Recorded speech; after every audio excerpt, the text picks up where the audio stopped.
ചാരുവൃത്തി കേസിൽ അറസ്റ്റിലായ വ്ലോഗറായ ജ്യോതി മൽഹോത്ര കേരളത്തിൽ ആരെയെല്ലാം കണ്ടു, പ്രമുഖരെ ആരെയെങ്കിലും ബന്ധപ്പെട്ടിരുന്നോ തുടങ്ങി നിരവധി ചോദ്യങ്ങളെ സംബന്ധിക്കുന്ന വിവരങ്ങൾ ഇപ്പോൾ പുറത്തു വന്നിരിക്കുകയാണ്.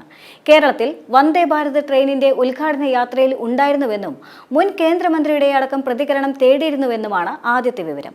2023 സെപ്റ്റംബർ 24-ന് കാസർഗോഡ് ഫ്ലാഗ് ഓഫ് ചെയ്ത കേരളത്തിന്റെ രണ്ടാം വന്ദേ ഭാരതിലാണ് ജ്യോതി യാത്ര ചെയ്തത്. ആ വർഷം ഓഗസ്റ്റിലും 2025 ജനുവരിയിലും ജ്യോതി കേരളം സന്ദർശിച്ചിരുന്നു. ഈ യാത്രകൾ സംബന്ധിച്ച് പോലീസ് പ്രാഥമിക വിവരശേഖരണം നടത്തിയിട്ടുണ്ട്. ജ്യോതിയെ ചോദ്യം ചെയ്യുന്ന കേന്ദ്ര ഏജൻസികൾ കൂടുതൽ വിവരങ്ങൾ തേടിയാൽ വിശദമായ അന്വേഷണം നടത്തി പോലീസ് വിവരങ്ങൾ പങ്കുവയ്ക്കുമെന്നാണ് അറിയാൻ കഴിയുന്നത്. 2 വർഷം മുൻപാണ് ജ്യോതി ആദ്യമായി കേരളത്തെപ്പറ്റി വ്ലോഗ് ചെയ്തത്. ട്രാവൽ വിത്ത് ജോ എന്ന തന്റെ വ്ലോഗിലൂടെ ഇവർ കേരള സന്ദർശനത്തിന്റെ വീഡിയോകൾ പങ്കുവച്ചിട്ടുണ്ട്. ഇവ പരിശോധിക്കുന്ന കേന്ദ്ര ഏജൻസികൾ തിരുവനന്തപുരത്ത് തന്ത്രപ്രധാനമായ സ്ഥലങ്ങൾ ജ്യോതി കൂടുതലായി സന്ദർശിച്ചിരുന്നു എന്നും പ്രമുഖ വ്യക്തികളെ ആരെങ്കിലും ബന്ധപ്പെട്ടിരുന്നോ, അവരെ ആരെങ്കിലും കണ്ടിരുന്നോ എന്ന കാര്യങ്ങളിലെല്ലാമാണ് പോലീസിൽ നിന്നും വിവരങ്ങൾ തേടുക. സമാന്തരമായി ഇന്റലിജൻസ് ബ്യൂറോയും വിവരശേഖരണം നടത്തും.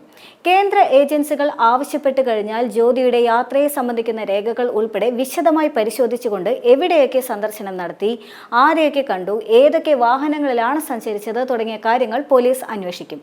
കേസ് അന്വേഷണത്തിന്റെ ഭാഗമായി ആവശ്യം വന്നു കഴിഞ്ഞാൽ മാത്രമേ കേന്ദ്ര ഏജൻസികൾ ഇത്തരത്തിൽ പോലീസിൽ നിന്ന് വിവരങ്ങൾ തേടാറുള്ളൂവെന്നാണ് ഉന്നത പോലീസ് ഉദ്യോഗസ്ഥർ വ്യക്തമാക്കുന്നത്.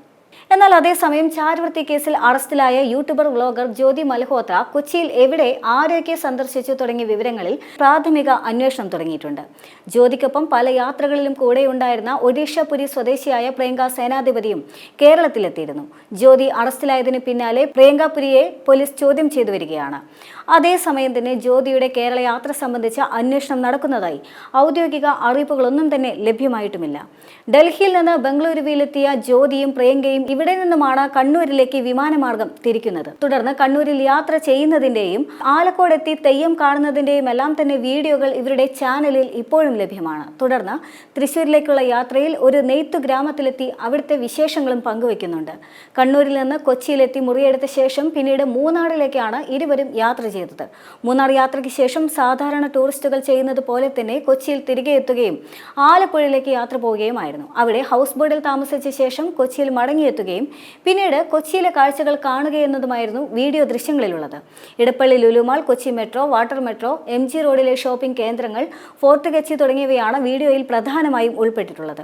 കൊച്ചിയിൽ നിന്ന് പ്രിയങ്ക മടങ്ങുകയും ജ്യോതി തിരുവനന്തപുരത്ത് പോയി അവിടെ നിന്ന് രാജധാനിയിൽ ഡൽഹിയിലേക്ക് മടങ്ങുന്നതുമായ വിവരങ്ങളാണ് കേരള സന്ദർശനത്തിന്റെ ഭാഗമായ വീഡിയോയിൽ ഉള്ളത്. കേരള സന്ദർശനത്തിന് ട്രാവൽ ഏജൻസികൾ നൽകുന്ന പാക്കേജുകൾ എടുത്തുകൊണ്ട് തന്നെയാണ് യാത്ര ചെയ്തതെന്നും ജ്യോതി മൽഹോത്ര വീഡിയോകളിൽ പറയുന്നുണ്ട്.